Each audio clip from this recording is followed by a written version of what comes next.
NRI Wellness brings you the latest health and nutrition information, creates customized nutrition programs, and walks you through the process to ensure your success.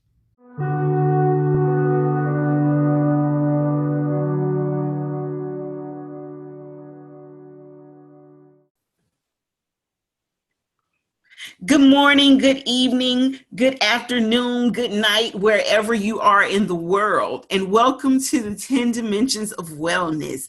And we have another incredible host this week. Another incredible guest this week. Of course, we have an incredible host. I'm an incredible host. But this is something unique and special for us. This is our first occupational wellness guest. And today we have Carolyn Stagg. She's going to just tell us all about who she is, what she does. Now, Miss Stagg is over in the UK, you guys. So we're really, really excited that she took this interview with us because that is such a time difference. So, Miss Stagg, tell us, who are you? What's your message? And what's your role in occupational wellness? Okay, my name's Caroline Stagg. And I help leaders and ambitious professionals get better results with less effort. That is like a message, but it's kind of something that I grew up with. Really, is really appreciating how much that leaders put into their work, and how much they actually suffer can suffer as because of that. Leadership, we ask a lot of leaders, and they try to deliver a lot, but along the way there can be a lot of unmet wellness needs, and certainly some of those are psychological, but some of those are sort of physical, and so I've made it my mission to help them get a great fulfillment out of the work that they do, because most of the people that I work with are trying to do something great in the world. They have a serious vision and mission, and they're really looking to make a difference. And so if we can't help those people also be fulfilled in their lives and healthy and active and enjoy them, then it just seems like that's an unfair balance, right? Because if those are the people that really are bringing about change and making things good for us, then they should be treated well, or that they should have time for themselves as well, because that's a constant drain. You're like the healer's coach or the coach's coach. Yeah, I like to say I'm a coach for conscious leaders, because those are the people I really like to work with. They, like I said, they're trying to do something amazing in the world. Maybe, it could be with technology, or it could be trying to get water into some countries, clean water for children, or education for children. But some of them have the hugest vision, and the delivery of that almost breaks them. And it seems like if we want that big result, we actually have to look after these people and help them thrive, is what I want them, how I want them to thrive in the doing of that. So you want them to be healthy while they do good for others. Yeah, exactly. And that's because, partly because they should have that, and also because how can they fulfill on these amazing visions and missions that they have if they're not well? So that's why I've chosen to work with these people, because they're trying to do something amazing, and they need some people to have their back and kind of say, hey. Tell us a little about you. What has been your journey to this wellness industry? What led you to want to actually help the conscious leader? Right. So I grew up, and my father was a company director, and my parents were quite poor growing up, and they were very keen to better themselves and get themselves a good life. And so they both had jobs, but my dad had a really big job. He was a design engineer, and he was, making all sorts of amazing things. And he was really driven, and he would leave the house, like 6:45 in the morning, and he wouldn't get back until like 7:45 at night. And quite often he would drive up the driveway and fall asleep in the car. And my mum would say, go and get him to come in and eat his dinner, and I'd have to go and like wake him up get him to come in. And and you know, obviously their relationship suffered from it. My dad had, you know, he didn't sleep well, he had a bad back. These are things that are so common to people in leadership positions, you know, not being able to sleep, having a bad back, maybe drinking to kind of soothe that in the evening before you go to bed, or, you know, never doing any exercise, eating what's available rather than what's good for you, all of that stuff. My dad had such a bad back, he would go to the doctor on Friday night, and the doctor was also a chiropractor, and he would, like, you know, roll my dad up and go bam, you know, and put his back for him, and my dad would come home, and then you know, the next Friday he'd go back and the guy would just push it back into place again. And when you think about that now, it's just crazy, right? But eventually my dad, you know, there were lots of arguments at home because my dad was stressed, and you know, he didn't want to go to the supermarket, and just stuff like that. It was, you know, he worked really, really hard, and when he wasn't doing that, he was, you know, repainting the house or whatever, that kind of type A alpha, you know, just keep doing all the time. And then one day he came home and said that he'd been falling asleep at work, and we didn't know why, or you know, particularly do anything about it at the time. But then it turned out he was actually really sick, and he had leukemia. And so I came home one day, he hadn't been well that day, when I went out to school, and I came back, the bed was empty. And then my mum called and said, no, he is alive, but he's had to go to the hospital because his spleen had grown to like 5 times the size of what it should be, or something crazy. And actually, you know, this was like a good thing, because it meant that he got picked up and got diagnosed, and that changed his life completely. But it just seemed like all those crazy things that went on, and how he just kept working really, really hard, and he just didn't even have enough awareness of his own health to know that he was sick or that something wasn't right. So actually they took him off to hospital. So that's how, you know, I came at this. It just seemed like, this is crazy, you know, my dad gave all this to his work and his business, and, you know, he nearly killed himself. I mean, like I say, it was a blessing really, because it just meant that everything, you know, okay, enough, stop. And after that, you know, Well, it provided you with a purpose as well. That's right. Yeah. And after that, you know, he started to live a great, you know, a really good life. He took up golf. They were always going on holiday, you know, because they both got life is short, you know, and we need to make the most of this. And eventually it was actually my dad that said to me once, when I was working really hard, he said, do you know, Caroline, nobody ever said on their deathbed that they wish they'd spent more time in the office. I was like, touche, okay. I got it. Yeah.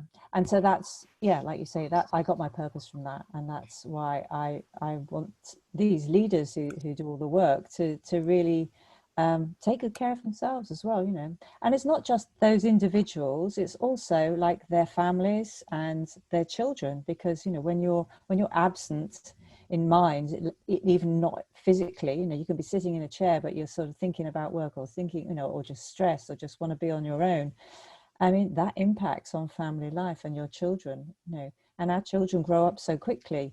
You know, you want to kind of create some memories for those kids about what their dad was like, you know. Yeah, and you don't want it to be their dad working or their mom working all the time. Yeah. People have to understand there's a balance between work life and home life. And if you have children, you have to orchestrate that balance. So I love it. Yeah. So it's a kind of, I take a whole person approach, is what I say.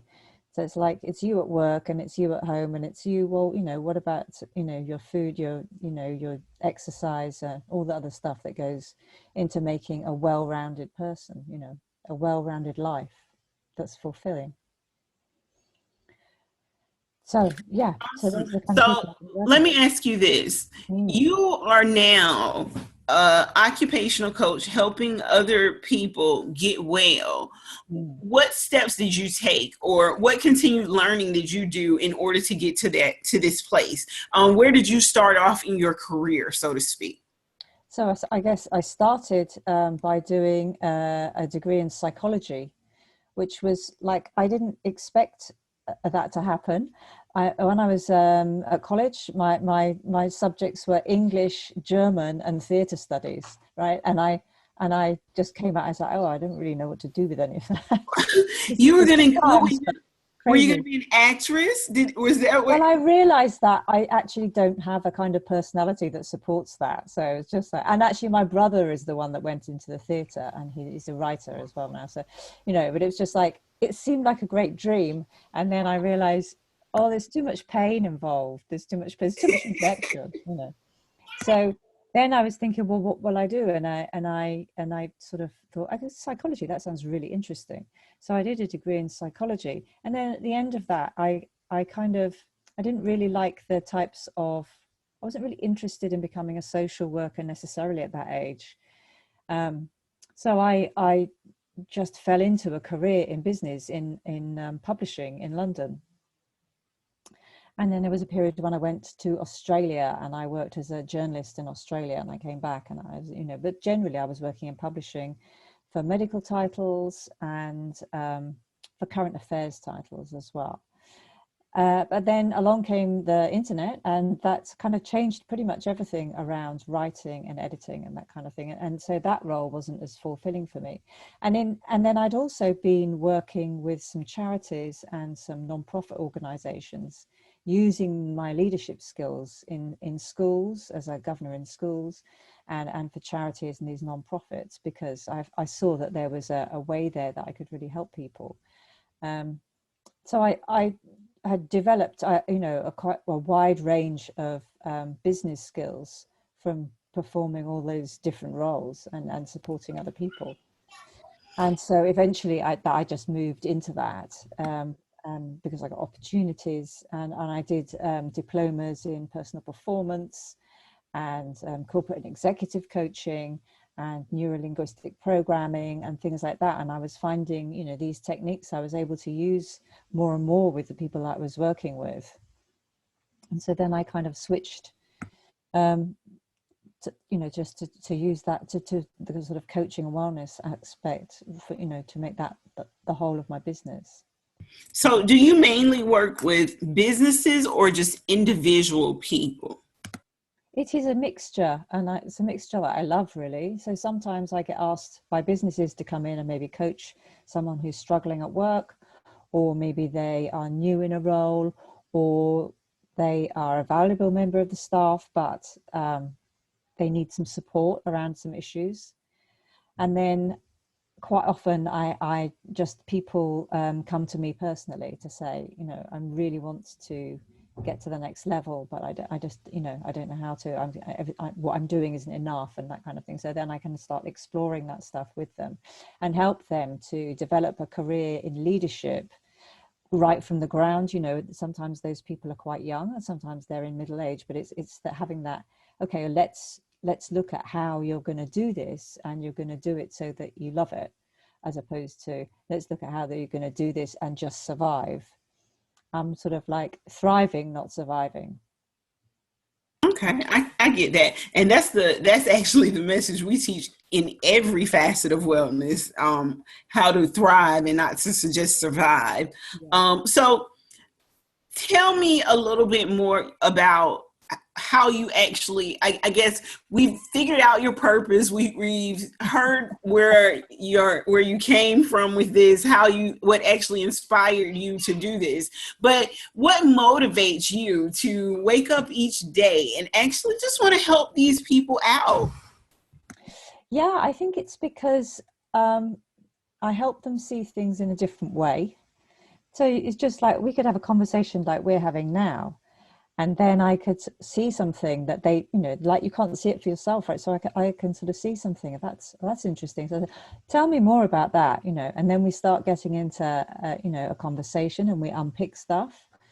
And, you know, it's really interesting to find out how you know, your brain has you kind of thinking of things in a certain way, and it has you believing this, that, and the other, you know, or you think that you can't do things that, you know, it turns out you are brilliant at, and all sorts of things like that. So sometimes we work on but I, skills that are crucial to leadership. So like communication styles and that kind of thing. And it's amazing the difference that some of those techniques can make. Just transform the way that you relate to people at work, and then of course how they relate to you, and therefore what they're prepared to do for you, and the results that they will strive to achieve for you, when they get that you've inspired them. And so there's loads of different ways that you can come at this struggle and take it from struggle to sort of smooth path, where you get people on board. And Okay. a lot of that is about communication for sure. But it's about the way you're being, right? It's not just what you say. It's about the way you be, and that they trust what they trust you for, and all of that kind of stuff. But you know what? That's where that theater major came in for you.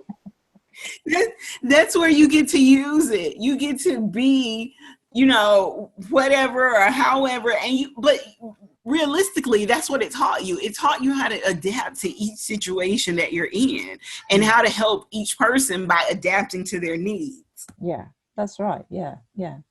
And so as I say, it's like a whole person approach. So we look at not just, okay, so maybe some things are going great for you now at work. What about outside of work? How are things going for you then? And then it's amazing stuff people come up with, and you sort of find out actually, they have a terrible relationship with their daughter who doesn't even live at home, or, that they've had an argument with their parents that they've never gotten past, and now they don't speak, and they can't see them at Christmas, and all of that stuff comes out because that's the stuff you're carrying around all day, whether you're at work or you're not. You carry that around all day, and when you can lift some of that away for someone, and they just sort of like walk out taller, it's great. And also knowing that, family is important for me, and I can't imagine having been in a situation where I've had an argument with my parents, and I could no longer see them because that argument was so terrible. That would be heartbreaking for me as well. It is, isn't it? And I would just want to sort that out. And so having a way that you can help people sort that stuff out, is just fantastic. And then they can apply that at work as well. When they have a conversation that's difficult, they have techniques that they learn that they can use to get past this stuff and make things work. And that's really what we're all wanting, isn't it? You are very right. We just want, especially those of us that are just trying to excel to the next level in our lives. Though you find that a lot in your career, people unable to move forward with what they have going on simply because there's something stagnant in their mental, something stagnant in their past, something that they just refuse to let go of. Yeah. And that's actually across all facets of wellness. So I get you there. Yeah. If you want to be seen, you have to stop being invisible to opportunity. I'm Kay Henry, licensed mental health counselor and host of Black Therapy Uncensored. Your prescription of positivity starts here. So Caroline, tell me, what are some of the biggest challenges that you face with your coaching practice, and how have you overcome those things? Okay, so I guess originally it was accepting that, in a sense, that that's what I was going to do, because it seemed, having had a career in business and in publishing and that kind of thing, it just seems such a departure. It's actually difficult for me to get my head round that I had the potential to be good at this. And so in the beginning, it was a struggle, and I'm quite an introverted person. I can be. And so it was difficult for me to approach people and sort of say, hey, I'm doing this new thing now. Can I, maybe I can help you. Perhaps, you'd like to sort of try out what I'm doing and that kind of thing. So I think I had a kind of reticence to put myself out there. Yeah. And I know I'm not alone in that, but yeah, it was a struggle at the beginning for me to put myself out there. Well, no, you are not alone in that at all. I think yeah. we all, especially when it comes to teaching and coaching and leading other people, you often ask yourself, oh my God, is this the right thing for me to be doing? Am I the right person to be doing this? So you are not alone. And also, I think I grew up, in my family, it was quite, you weren't supposed to show off or anything. So it was sort of double difficult for me. And, to put myself out on, something like Facebook, if I put out a post, I would kind of worry, oh, well, what if my friends are horrible about it and that kind of thing. So there was a lot of that there for me. But, I was able to push ahead. And in developing my business, I think there's a lot to learn. It's like you think, oh, you want to be this, coach for people, for leadership, and help all these people in leaders, but it isn't. There's a lot of other stuff you have to do when you do this work. Of course, you have to sell yourself. You have to write in an engaging way. You have to do social media. You have to be going out and networking, and there's a lot of other things that you didn't kind of think you signed up for. Sitting there one-to-one with someone in a room and just having an amazing conversation that changes their life, that's the easy bit. The rest of it can be quite tough.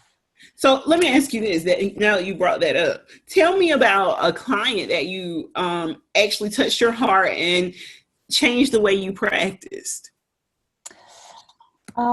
Yeah, actually, there's one of my very first clients was one that kind of blew my mind and just it filled me with so much excitement for the potential in that business. She was totally stuck, essentially, and it was like a friend of hers that put her in touch with me, saying, you need to go and see someone, and I've met this person at a networking thing.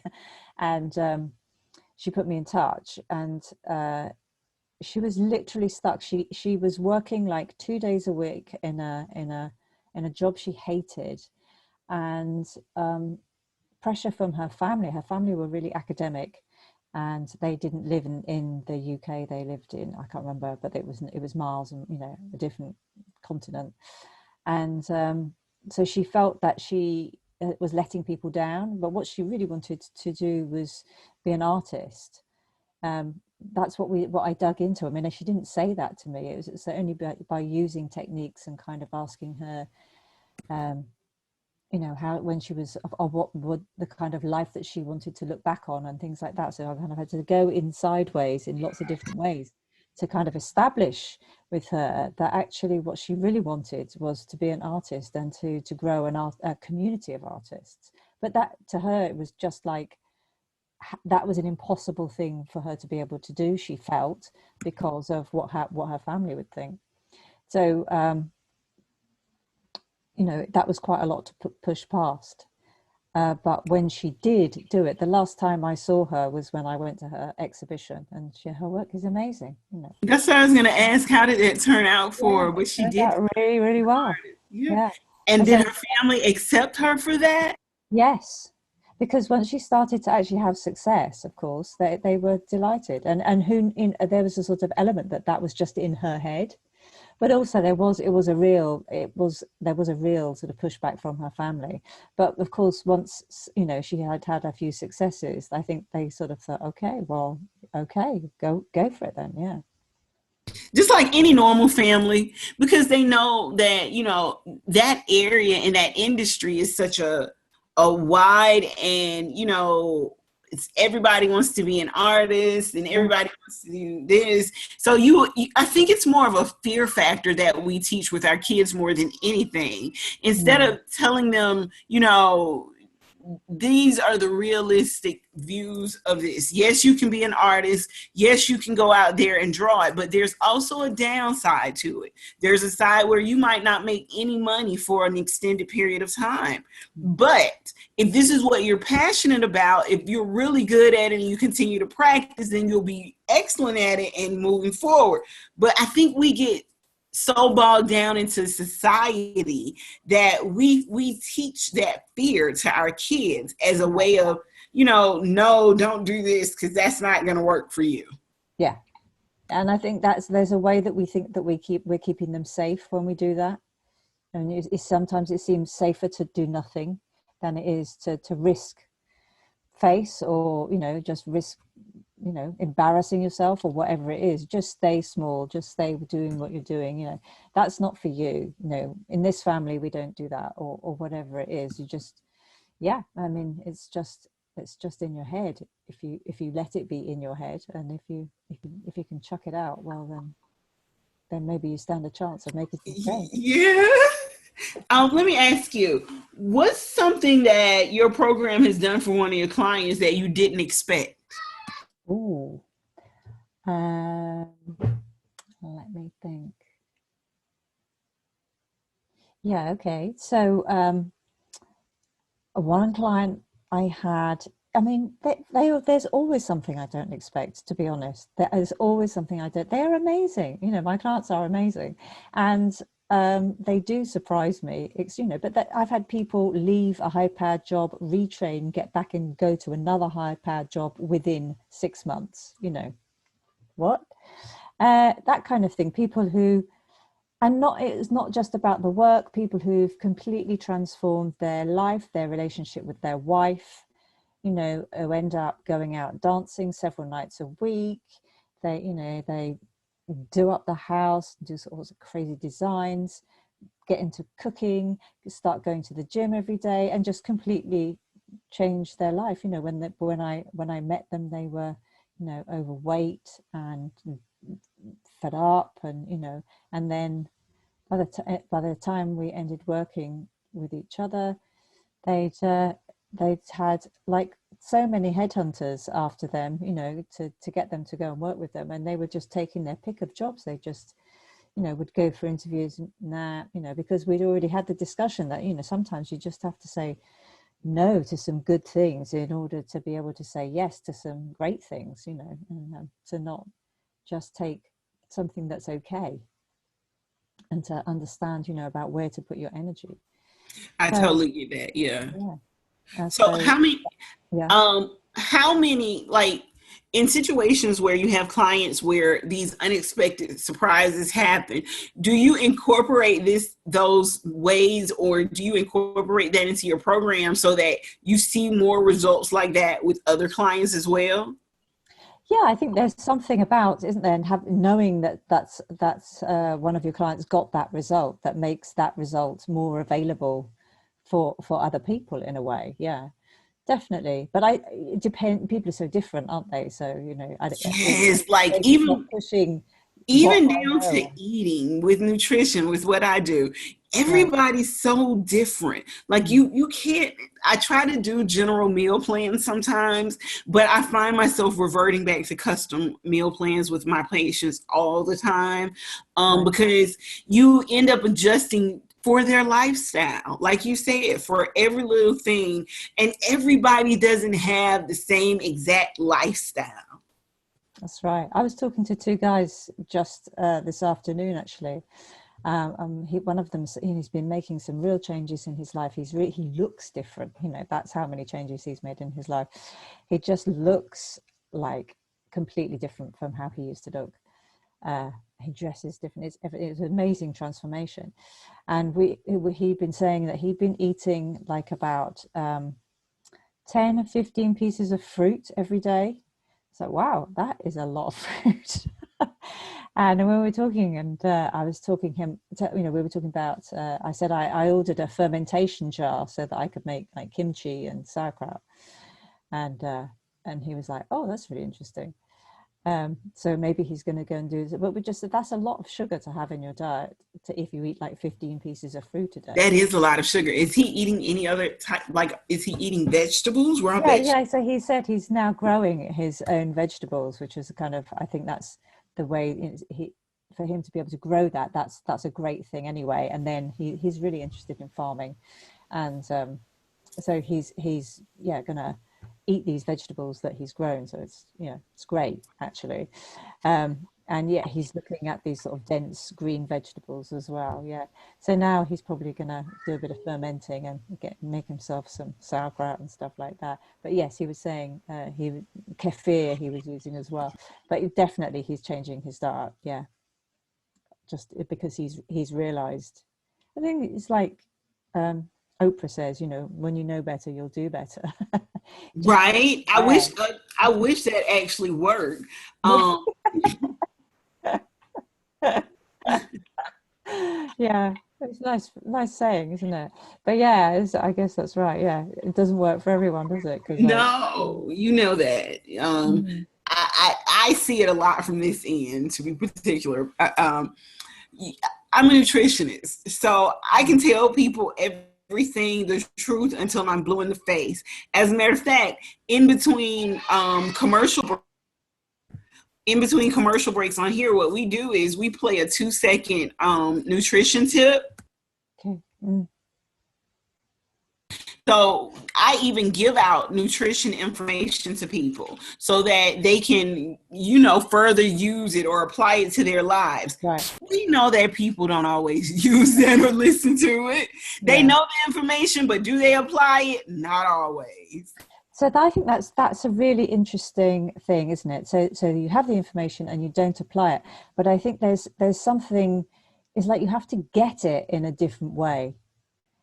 You have to get it in a way that suddenly you see the reason why you would do that, and that is a motivational thing. And I think so. Sometimes it's much easier to get people when people are doing quite badly. It's easier to get them to start doing better because they're not having to you're probably not making them make as many big changes to start off with. And so sometimes they make a little change and then they start to kind of slide back, or it just stays with a little change. And a little change is better than no change, maybe. But Oh no, I'm all for small changes because I yeah, think that's how you lead to great success. keep Yeah, because if you try to do it all at once, then it becomes an issue of you start to miss things. So if you do small transitions and small changes over time, then you'll become accustomed to a different lifestyle. What I always tell my clients is, you didn't get this way overnight. It's not going to change overnight. yeah, that's a great way to do it. Yeah. So then they just keep hopefully making those small changes each time. Yeah. And gradually you get there. And some people are different. Some people like big, especially in business, some leaders like big goals. They really want to just rip through that straight away and get on with it.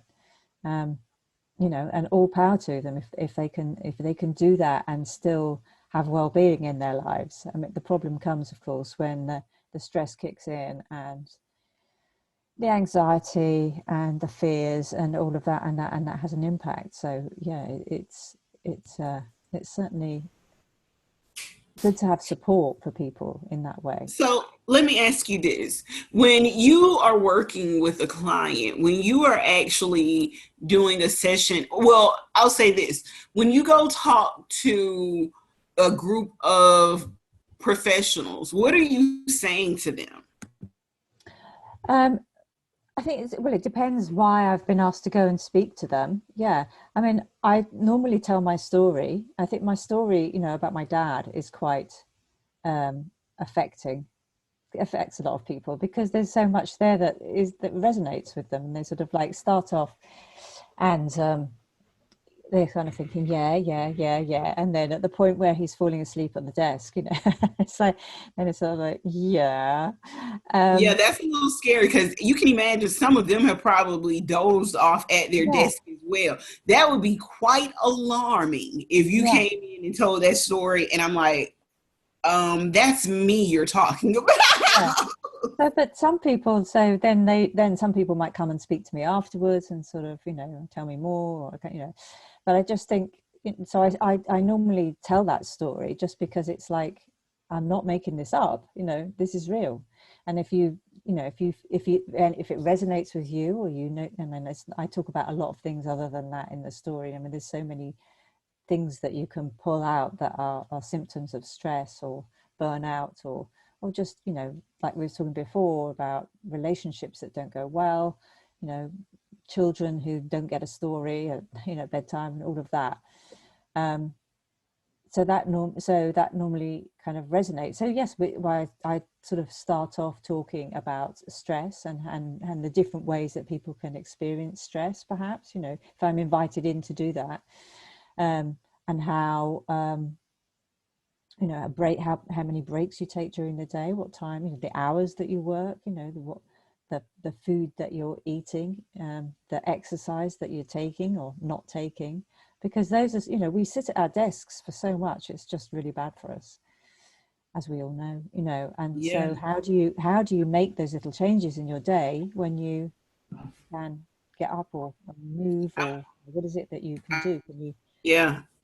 listen to stuff on your phone, or take phone calls while you're walking, or how can you build into your life things like that? And not just things like that, things that are really meaningful, like like taking, seeing your kids school play, or whatever it is, picking them up from football, or going and watching the match, all of it. How can you make that work so that Oh, that's often the I kind of. totally get that. It's the same way, it's across the board with every facet of wellness. Making your lifestyle habits and changes fit into what it is that works for you. You give a lot of people the ability to be able to actually relax and grow at work. That seems really like a lot of what you try to teach and what you try to put across to others as well. So kudos for that. NRI Wellness. We bring you the latest in health and nutrition information, create customized nutrition programs, and walk you through the process to ensure your success.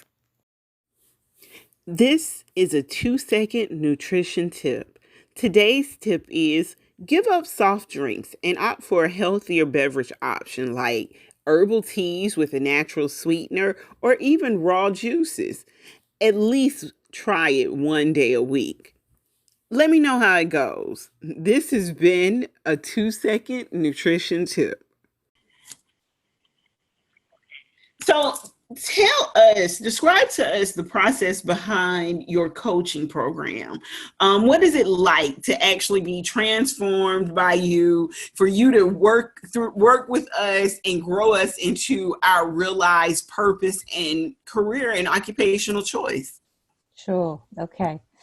So the way that my coaching program works is that it asks you similar questions for different areas of your life. So basically you map across all the areas that you have. So there's you at work, there's you at home, there's you and your friends, there's you building your career, there's you, and in your organization and your areas of responsibility within that, and the sort of different roles that you play in work, because it's more often that we have, varied roles at work.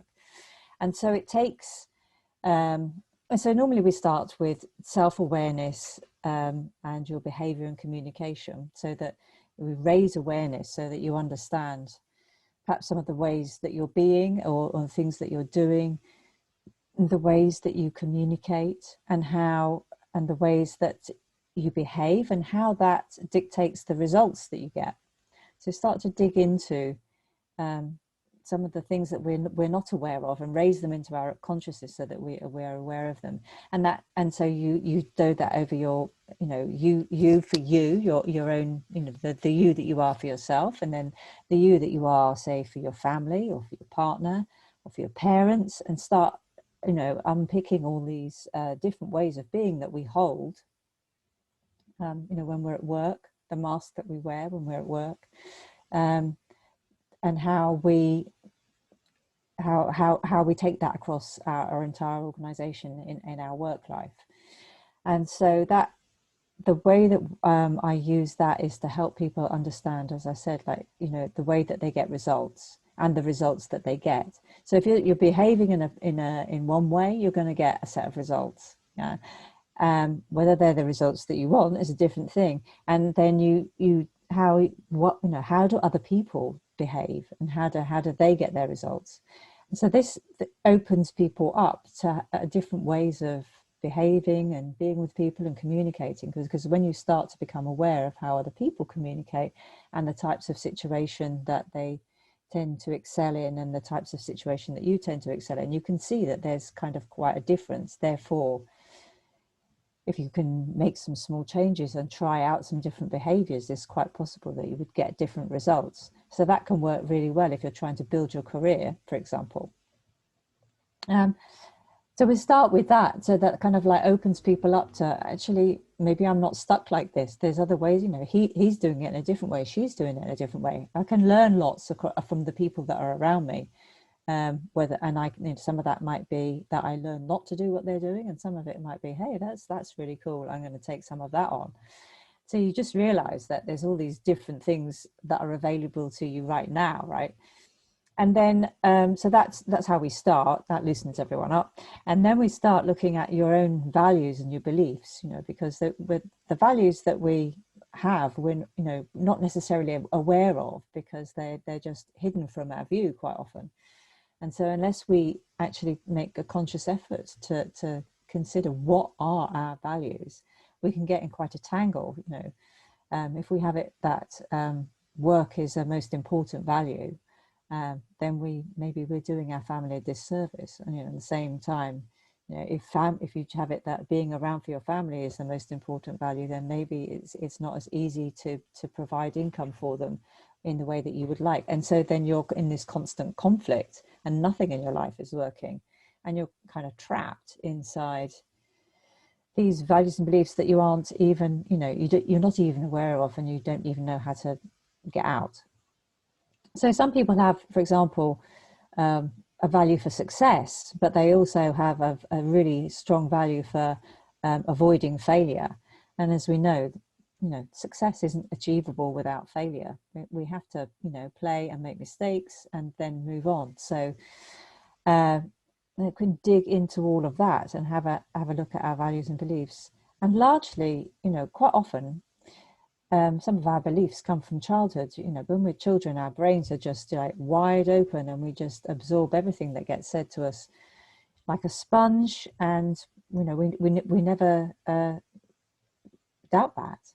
So some of the ways that I try and unpick that kind of stuff is quite often to ask people about, you know, what's their relationship with money. I always think that's a really interesting one, because you dig down, money is so ingrained to us as being important, and a lot of the time we don't even know what we want the money for, or, you know, how it might serve us. Or you are so right. It's so funny that you said that, because I just interviewed a lady by the name of Dr. Gail Hamilton, and she teaches financial advising. And that's exactly what she said. She said people just strive for money, but don't even know what they want it for. Yeah. And I would say, you know, it's like time is a much scarcer resource than money, right? Because, you know, money you can normally get eventually, you know, by hook or by crook. You know, money comes and goes. Time, once time's gone, you know, you can't get that time back. So so I love to get into that, because I think it's really key to the way that you live your life. If you think that you need to have a lot of money in order to be happy, then what about, you know, I've sort of like played with people. So what about if you went on a holiday and you had, your budget was tiny, you know, what do you think would happen? And so it's like, some people go off in a tent, you know, for the weekend, and they take their rations, and then, you know, they just find out that, yeah, of course it was just really good fun, and they hardly spent anything, you know. So so there's a sort of beginning to understand that you don't need this money, in fact, to have fun or have a good life. Yeah, people forget that money is not what makes your life good. What makes your life good is you, and the choices you make, and the thoughts that you have, and what you decide to do, and how you live authentically.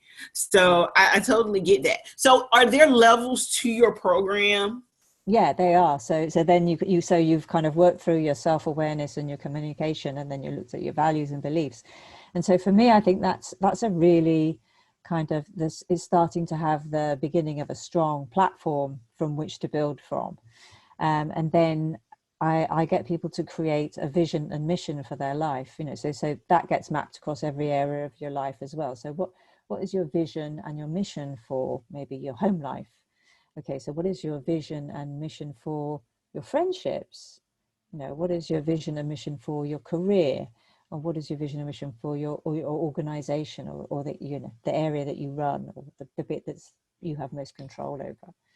And so you can start to see where your values and beliefs are in conflict in certain areas of your life, and then then you once that awareness again is raised for you, you can choose, or maybe you want to change companies. Maybe it turns out that doesn't fit with your values, the company that you're working in, or you know that it really does, and you know you want to work your way up the company to make sure that you know all that good stuff gets to come out in the end, and that the company serves its customers well, or whatever that is.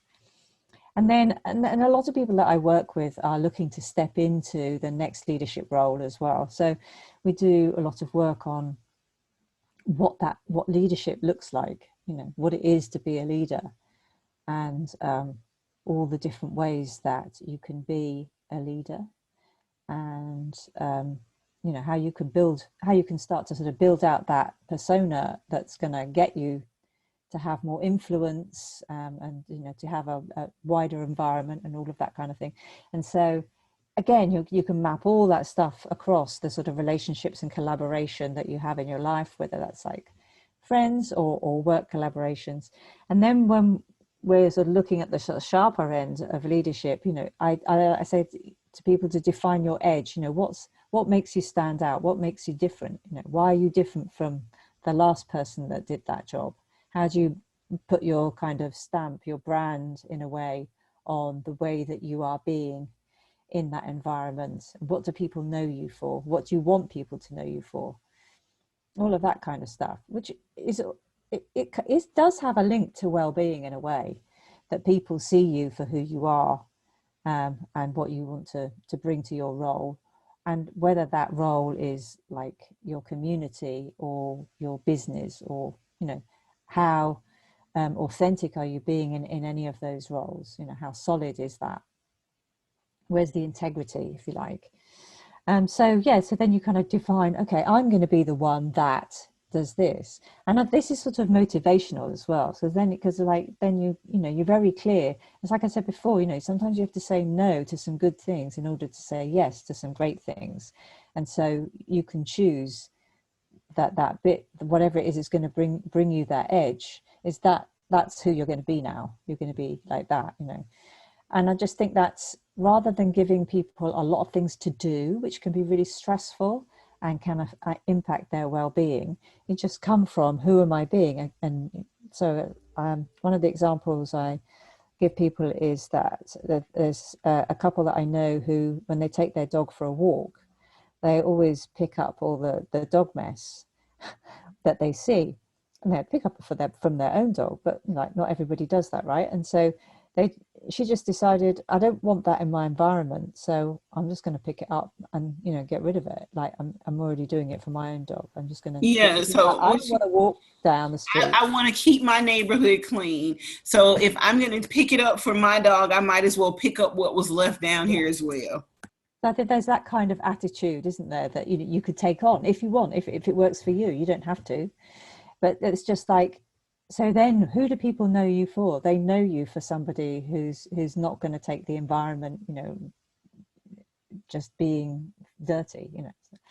So that through all of those different, you know, as you work through the program, you start to show up for people in a different way. And as like I was saying, the guy that I had a meeting with this afternoon was just showing up in a completely different way. He was wearing a different shirt. He just looked different. And I knew to trust from that he has changed. Yeah. He knew it as well. We were all saying it. Yeah, he has changed. And then, you know, if you're really ambitious, then there's a way that you can take on, you know, start your own projects and initiatives. And they're things that feed you, you know, whether it's emotionally and spiritually. And I think that's all part of a kind of well-being aspect as well, you know, to say, I want to start, whether you decide to run a race and people sponsor you, and you could start off like that, or maybe you're, you know, start a charity of your own, or whatever it is, you know, if you just want to take people out to the park and walk with them, you know, but start a project that's just for you, something that's, you know, your own personal thing that you like to do, and get people to not buy into it, but to engage with it, you know, maybe, and to start something that's important to you, that is maybe not work related at all, or it might be, depending on what works for you, you know, and it'll just be more of what people know you for. Okay, so breaking down your programs and services, what would you, for just the lay person out there, what would you actually recommend they do? Like if they wanted to see you, what services would you recommend for them? So if I'm looking to, because what it sounds like you do from my perspective, and probably from a lot of my listeners, is you help them realize who they are and their true potential and live authentically. So you could, yeah, that's exactly what you do. You help them understand what their purpose is. You find out what challenges are keeping them from moving forward in life, and then you help them overcome that. So for the lay person out there who's just stuck and they know that they're destined to be greater than that customer service job, that retail job, you know, what would you suggest that they do? Like, what services would you suggest for them in order to just, you know, move forward, speak with you, maybe set up an appointment? Like, what would you suggest for them? For those people, I suggest, so I do like a free 45-minute consultation. Yeah. And so we jump on a call together, and then I just sort of hear, you know, what's going on for you, a story. And if you have the beginnings of a vision that you want for your future, then we can start to talk about how you could go about starting to achieve that. I mean, that's if you've dared to have a vision, then, you know, it's great to share it, and to know that there's someone who appreciates your vision too. I think that's a great. So so normally we start like that. I take a sort of like gently, let's just find out a bit more about each other kind of thing, because you don't want to start working with someone and then find out then that doesn't really click. So I like to take things slowly at the beginning, but so we have just a 45-minute call. If we think that went well and there's some potential there, we click, you know, we're going to work, it'll be great to work together, then have another call, and then, you know, see. That's how we get into it. So and then we can start to work. If it feels like for you that is a good fit, and you know you're really ready to start believing in yourself, then, you know, we can start to make some moves together about how that would look, how we could work together, and what you definitely want to get out of it. But I mean, some people don't, you know, really know what they want to get out of it at the start. That starts to unfold once you start to believe in yourself, that actually realize you can, you know, you can do that. Yeah, it is available to you. It always was available to you, but now you're gonna really do it. Yeah. And Very it's to kind of understand people's situations as well, you know, when you speak to them, kind of understand what they're working with, you know, and and how they could start a transformation, and that, you know, you can't start until you start, can you? So that's the thing. That is very true. You cannot start until you start. Yeah. And then but just to know that there's people like me out there that can you know, can give you that attention, and who will believe in you. Yeah. Did you know that the average person carries around 5 to 20 pounds of fecal matter in their intestines, depending on their diet? Some people are walking around feeling sluggish, constipated, unable to lose weight, skin issues, and allergies, all because of the toxins that are in their intestines. Listen, life gives us enough battles to fight. Your health shouldn't be one of those. If you change your mindset on how you actually view food, you will never have to worry about your health or weight again. I'm Ashley, owner of She Loves Wellness. I help people transition into a healthy lifestyle. I offer tips, recipe, and supplement kits to jumpstart your lifestyle change. Visit me on Facebook and IG at She Loves Wellness for your product information and samples. Don't forget, it's not a diet, it's a lifestyle change. Okay, Caroline. So this has been a really awesome interview. Thank you, first of all, for just being here. We're going to wrap this up a little bit. I have 4 questions that I ask all my guests. And the first question I want to ask you is, what's been the biggest failure that you've seen within this last year? And why do you think that has happened? Now, you can answer this on a personal level, on a societal level, on a global level. It's totally up to you. It's hard not to bring the pandemic into that, I think, from my perspective, especially living in the UK. Really, I think you'd be hard pressed to find many people in this country who think that our government have handled it well from this side. I mean, I think you've similar to in the US. Right? I was just getting ready to say, oh my God, wait a minute, because over here's what we're getting from over there. First of all, we've heard that we are being rejected from any EU borders, so that means that we can't travel over there. But to hear you say that you think the government over there has done exactly what we feel has happened over here is shocking to me. Yeah, I mean, it just seems to have been so badly handled. And still, you know, we're looking at schools going back now. The kids have been out of school, you know, and the whole exams this year was all a total mess. There's students not being able to get into university. Their grades were like all over the place. You know, it's just like having gone through 6 months of all that difficulty for young students to then come out like their grades have been marked down. Well, they weren't able to go to school. So what do we expect? Right. So they're failing students because they weren't able to. That's not their fault. And that's not fair to them. What are we teaching our kids? This was their plan. So they did their plan and that was the result. And then they kind of like, okay, let's go back to grading what the teachers said they had. It's like, okay, let's go back to that. The people whose opinion you asked in the first place, and then you just ignored it and went with some algorithm that wasn't even checked out and didn't work. And, you know, there's just been so much upset. And also, there's been so many deaths that there didn't need to be. Everybody can say, well, we didn't know the science and that kind of, but I just think there were poor decisions made that have Listen, we're living in the United States. This small country, like over 41,000 people have died. I know. That's a large number for that country. So, you can imagine. So I am currently in Georgia, which is number 2 in the COVID diagnoses and deaths in the United States. It was actually number 1 until I think it was this week. And we were replaced. I didn't read the full article, but I'm going back to read it after I finish this interview. Because that's what I saw. I was like, it literally, the headline says Georgia has been replaced as number 1 with the highest COVID diagnosis and deaths. So there's another state that has surpassed us, and I'm guessing it's probably either Florida or Arizona or one of those locations.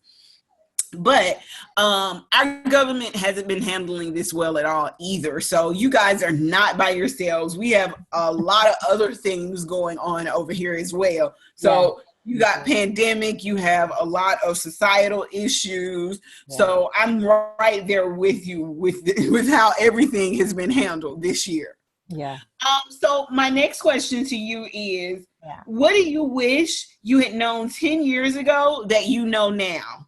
Oh, wow. 10 years ago. I think that this is possible, that the work I do now is possible. I suppose 10 years ago, I wasn't confident enough. I didn't, there's stuff I could have done then that would leave me so much further on than I am now, having impacted so many more leaders and, so many more lives than I have, to date. It's just to have believed in myself more, I think, really, and not taken so many baby steps when I could have taken just some giant leaps, and be a lot further on and have helped more people. Yeah. So I suppose like so often it's about believing in yourself, isn't it? Or having someone who believes in you, so that yeah, I think that maybe that's what I didn't have at the start. I didn't have anyone that believed in me, and I I get it. I should have found that help. I Okay. think that's the thing. I didn't reach out. I didn't find that help. Yeah. Okay. So, what makes you feel inspired or feel like your best self? What makes me feel inspired is when I see people's lives changing. Yeah, when I see them really stepping into who they've always been but have only just revealed, that kind of thing. When I see them, making changes in their life and having a great time and loving it. Yeah, that for me, that is everything. Yeah, and I feed off that in a way that is just so nourishing for me personally when that happens. When a man decides to take his wife ballroom dancing, and tells me he loves it. Yeah, Oh, that's like, wow, okay, that I think those are things that you couldn't have predicted. Those are things that wouldn't have happened without my input. So that's always incredibly gratifying. Yeah, so I'd say that. Yeah. okay. So, if you could have a billboard with anything on it, what Wow. would it say and why? It would say, oh, it would say one life. Yeah, live yours. I like that. It's quite small, isn't it? It's quite neat. It would go anywhere, it wouldn't ramble off around the side of a bus or something. No, that One that is life, actually live a good one. yours. One Yeah, life, live yours. yeah. Yes, I love it. I love it. I Good. love it. Okay, you guys, I want to thank Coach Caroline Stagg for being on our show today. Like I said, this was an awesome treat for us because it is rare. As a matter of fact, you popped our cherry. You are our first occupational wellness guest. My So we pleasure. really appreciate you being here with us. So tell my audience how they can get in touch with you, where they can find you on social media, and how they can book a call with you. Okay. So I have the same name everywhere on social media. It's Caroline Stagg, Stagg. And so I'm Caroline Stagg on LinkedIn, on Facebook, on Instagram, and on Twitter. So it's quite easy to remember once you've got it. And my email is caroline@carolinestagg.co.uk. But there's links on any of those social media sites which will take you straight through to my calendar. So if you go onto any of those social media sites and just look for Caroline Stagg, then you will find the link to click on to get a 45-minute consultation with me, and we can start your transformation right there. Awesome. Now, again, you guys know I always write an article about any of the guests that we have on our show. You can also find how to contact Coach Caroline on my website, NRI Wellness.